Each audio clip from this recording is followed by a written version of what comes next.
சில பேர் பாத்தீங்கன்னா உடம்பை ஒரு பொருட்டாவே மதிக்க மாட்டாங்க.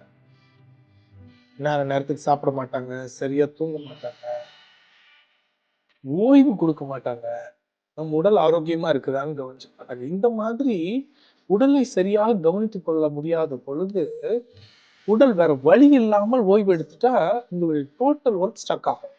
அதை தவிர்ப்பதற்கு என்ன பண்ணலாம் அப்படின்னாக்கா, பிகினிங்ல இருந்தே நம்ம உடம்ப கவனிச்சுக்கணும்.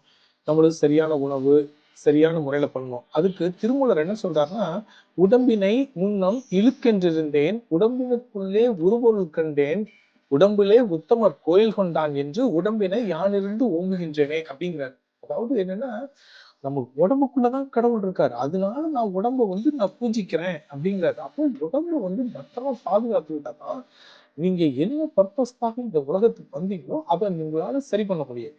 அந்த பர்பஸை சால்வ் பண்ண முடியும். எனவே நமது உடலை பத்திரமாக பார்த்துக் கொள்ள வேண்டும்.